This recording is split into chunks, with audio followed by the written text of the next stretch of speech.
자, 안녕하세요, 여러분. 사회문화 첫 번째 시간은 OT로 구성을 해보았습니다. 어, 여러분들이 선생님과 수업하기에 앞서서 오늘은 사회문화 과목은 무엇이고, 그리고 사회문화 공부는 어떻게 해야 되는지에 대해서 배워볼 거예요. 자, 일단 사회문화는 어떤 과목인가 라고 제목을 달아보았는데요. 사회문화는 일단 보면 이렇게 여기 점이 들어가야 돼요. 원래는 점을 귀찮아서 안 썼는데 사회랑 문화가 합쳐져 있죠. 이건 이 과목명을 만들 때 두 가지 학문이 합쳐져서 이런 사회문화라는 과목이 된 거예요. 첫 번째는 사회학이라는 과목, 그리고 두 번째는 문화인류학이라는 과목이 합쳐져서 사회문화라는 과목이 됐습니다. 그런데 사회학도 문화인류학도 뭔지 잘 모르겠죠? 사회학은 여기 이름에 사회가 들어가 있죠. 말 그대로 사회를 연구하는 학문이에요. 우리 주변을 둘러싼 사회 제도랑 그리고 인간의 사회적 행위 이런 것들을 연구하는 과목인데 사실 말만 들어서는 잘 모르고 앞으로 선생님이랑 수업을 해보면 아 사회학이 이런 거를 배우겠구나 하는 거를 느끼실 수 있을 거예요.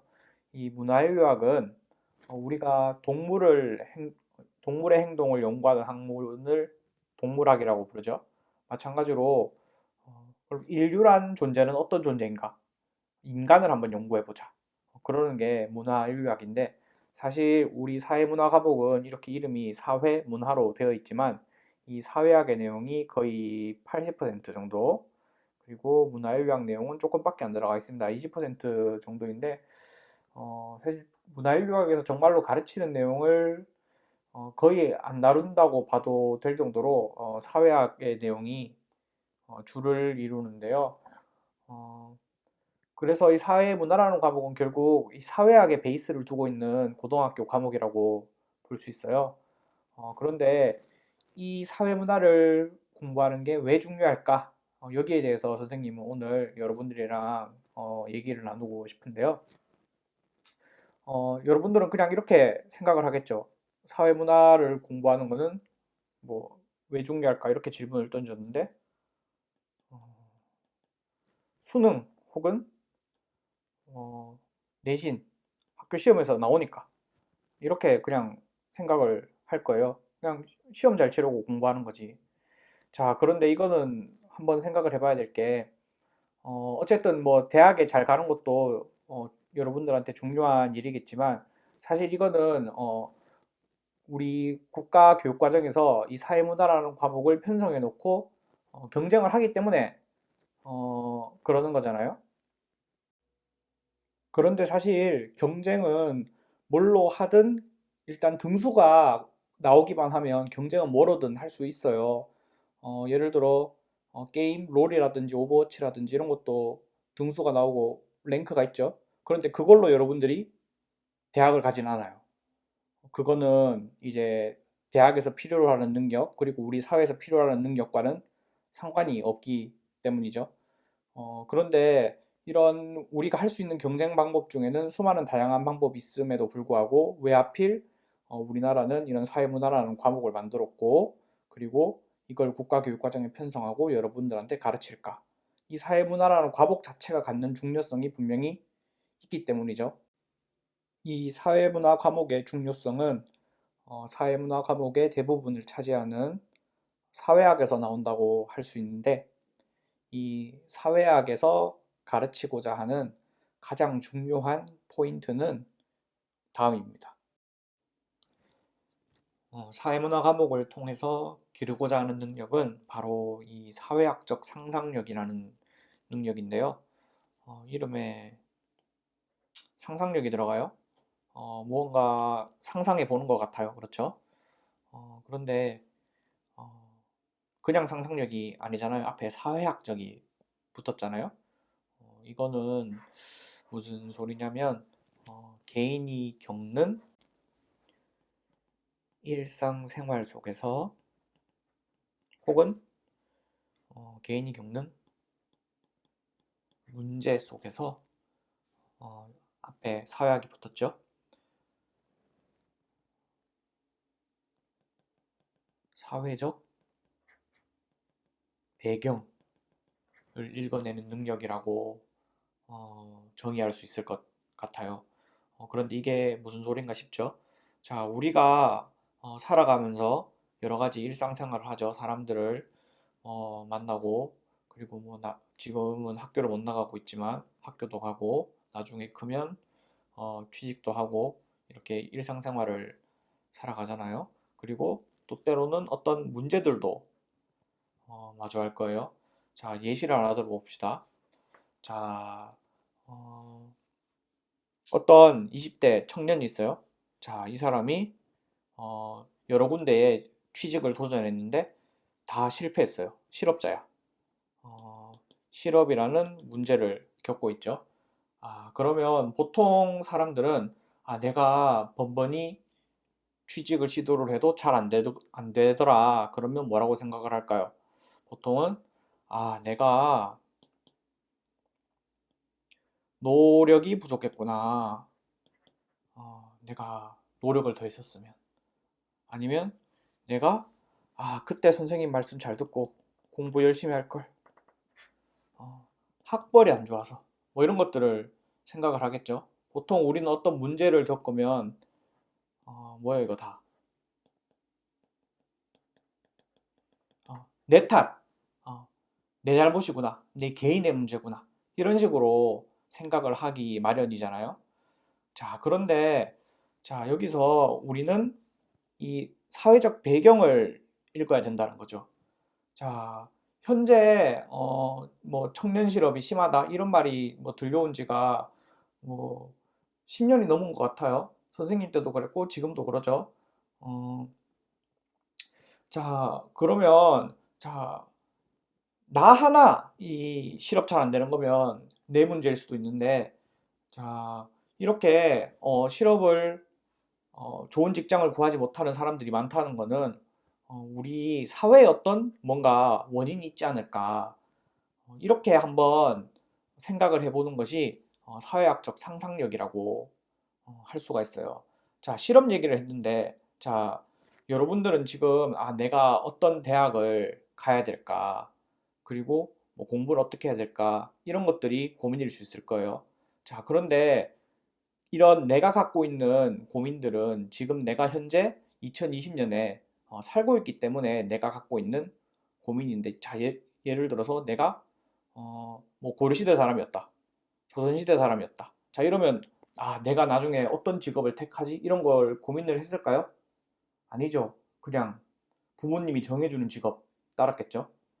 그때 겪는 고민들은 지금 여러분들이 겪는 고민이랑 달랐을 거예요. 여러분들이 지금이랑 똑같이 태어난다고 해도 자, 마찬가지로 지금 여러분들은 한국 사회에서 살기 때문에 어떤 뭐 수능에 대한 고민이나 이런 걸 되게 압박을 많이 받겠지만 뭐 여러분들이 뭐 덴마크에서 태어났으면 혹은 뭐 코트디부아르에서 태어났으면 혹은 뭐 미국에서 태어났으면 다 각각 어, 살고 있는 나라에 따라서 여러분들이 겪는 고민들이 달랐을 거예요.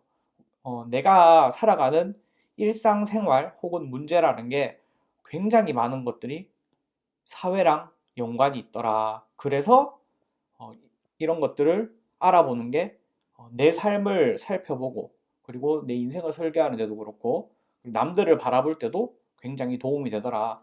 그래서 이 사회학적 상상력이 중요하더라. 그래서 배우는 과목이 바로 사회문화라는 과목이라고 할 수 있습니다. 자, 아까까지는 원론적인 얘기를 해봤고요. 이번에는 이제 현실적인 얘기.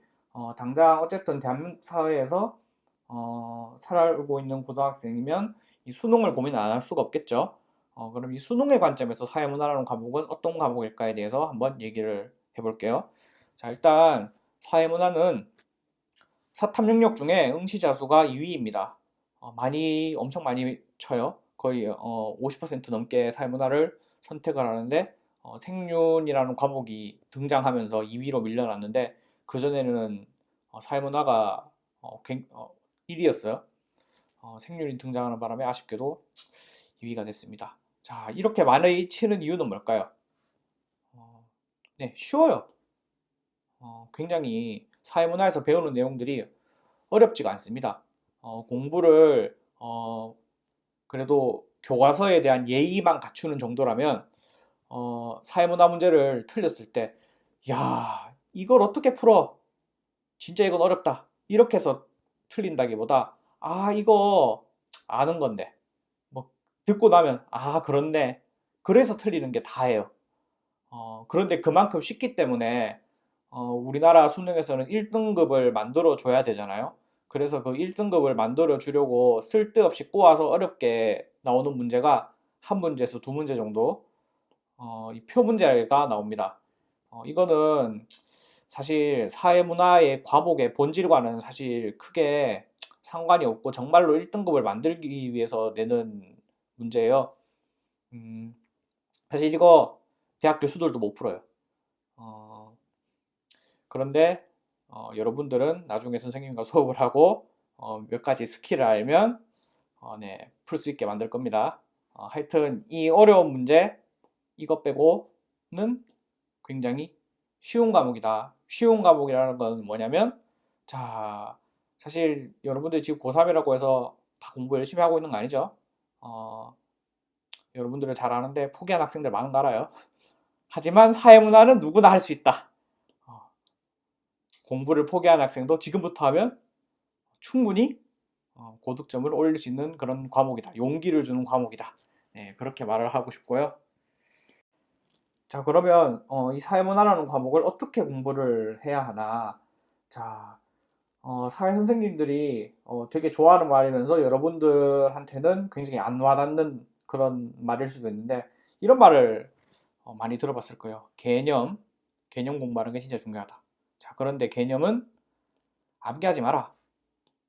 이해해라. 이렇게 말을 많이 하는데 사실 개념을 머릿속에 집어넣어야 되니까 엄밀하게 따지면 암기해야 되는 게 맞긴 맞아요. 그런데 암기하지 마라, 이해해라 이렇게 말을 하는 의미는 뭐냐면요. 이거는 단순 암기하지 마라 이 소리예요.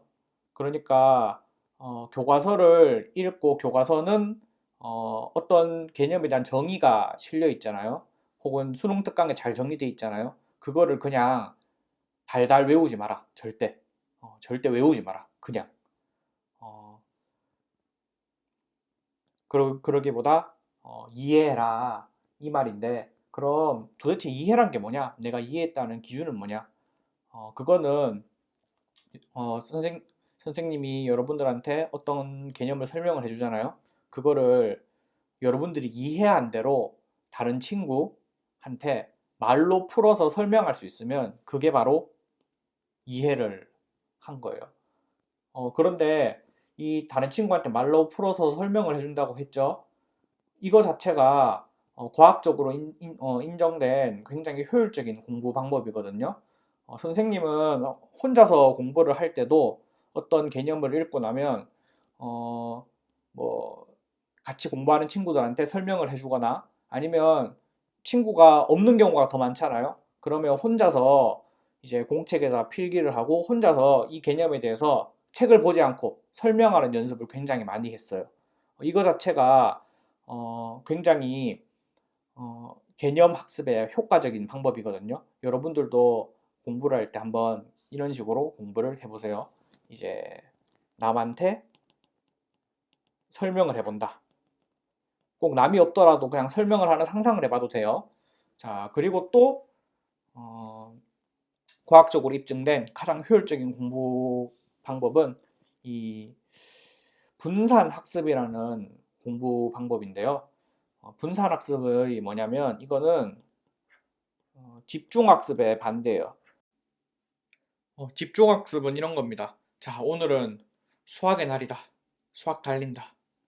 오늘은 영어의 날이다. 영어 달린다. 자, 이렇게 하지 말라는 겁니다.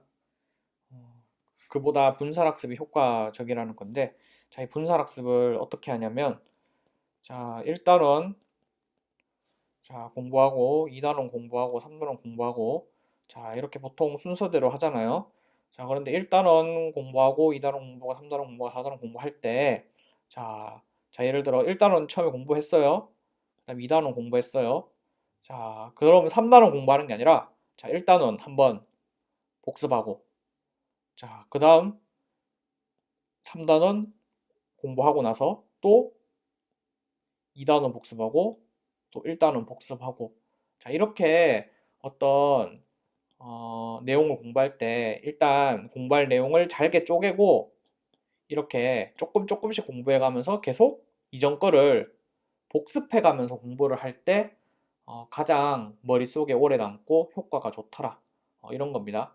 어, 여러분들도 이제 지금 온라인 개학이라서 이제 온라인으로 할 텐데 어, 영상이 올라갈 거예요. 그 영상을 처음에는 이제 정배속으로 듣고 어, 나중에 복습할 때는 선생님 이거 유튜브에 올릴 테니까 배속 재생을 할 수 있거든요. 복습할 때는 그냥 배속 재생 걸어놓고 그냥 아 선생님 이런 말 했지 이 개념 어떤 거였지 계속 이렇게 머릿속에 떠올리면서 이전 것을 계속 챙겨가면서 여러 번 돌린다고 하죠. 그렇게 공부를 하면 효과적일 거예요. 이 여러 번 돌릴 때 그냥 한 번에 정주행 하지 말고 조금씩 이전 거 나눠가면서 이런 식으로 복습을 하면 효과적이다 이 말입니다.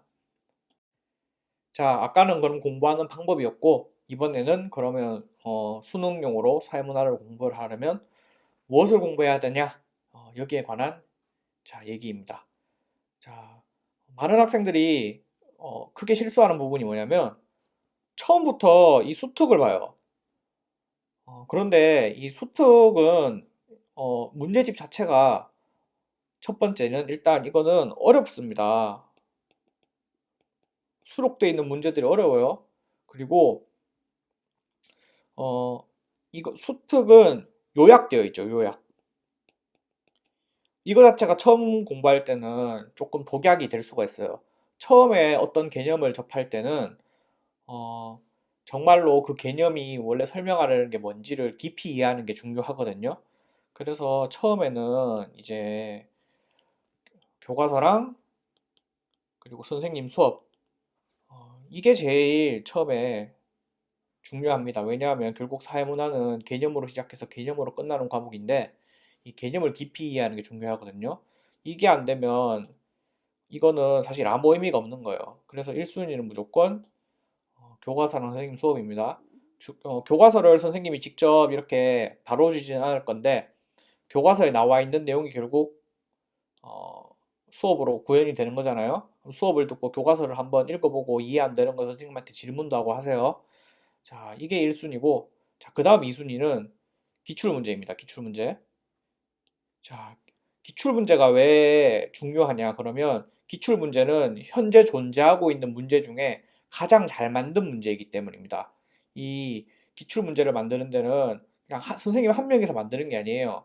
그 기출문제에 들어갈 때 여러분들도 얼핏 알고 있죠. 수능 같은 거 할 때는 갇힌다. 어, 갇혀서 선생님들이 모여서 만든다. 선생님뿐만 아니라 교수님도 참여하죠. 자, 이렇게 정말 고심에 고심을 거쳐서 만드는 문제이기 때문에 문제의 질이 가장 좋고 그리고 수능과 가장 가까운 문제입니다. 그렇기 때문에 기출 문제가 가장 중요하고 이 기출 문제 중에서는 6월, 9월 평가원 문제가 가장 중요하겠죠. 그리고 수능이 이제 실시된 지 꽤 오래 지났고 사회문화는 크게 교육 과정이 많이 안 바뀌었어요. 그래서 조금 오래된 문제들도 푸는 거 괜찮습니다. 어쨌든 이 기출 문제가 가장 중요하고요. 이 기출 문제 묶어서 팔잖아요. 5개년 문제 이런 거 팔잖아요. 그런 거 그냥 아무 출판사 거나 마음에 드는 거 사서 푸세요. 기출 문제가 수특보다 훨씬 중요합니다. 자, 수특, 수능 완성. 이거는 사실 이 EBS가 공식적으로 수능 연계 교재라서 꼭 봐야 되는 그런 거지만 사실 중요도는 기출 문제보다는 사실 떨어지는 게 사회문화 과목에서 맞습니다. 수특 수능 완성은 문제의 질이 이 기출 문제만큼 좋지는 않아요. 그렇다기보다 수능 특강 수능 완성은 혹시라도 모를 어떤 새로운 유형에 대한 대비 이런 걸 위해서 봐주고 그리고 기출 문제를 넘어서는 또 다른 연습 이런 걸 위해서 보는 거지 이 수특보다는 기출 문제가 훨씬 중요하다고 선생님은 생각을 합니다. 자, 그렇기 때문에 처음에는 교과서랑 선생님 수업으로 개념을 다 잡고 그리고 기출문제로 개념에 대한 이해를 확인을 하고 그리고 나중에 이제 어, 본격적으로 연습을 할 때는 이제 수특, 수능 완성 이런 걸 풀면 되고 그리고 여러분들이 절대 보지 말아야 될 거는 어떤 그냥 일반 사설 문제집입니다. 그런 건 아무 의미가 없어요. 그거 볼 시간에 기출 문제 옛날 거 그냥 다 푸세요. 알았죠? 자, 사실 OT라에서 짧게 끝내려고 했는데 뭐 여러 가지 말하다 보니까 길어졌네요. 오히려 이제 다음 개념 영상부터는 정말로 개념을 짧고 요약해서 정리할 수 있게 선생님이 짧게 만들도록 요약을 해보겠습니다. 자, 이상입니다. 여러분 수고하셨어요.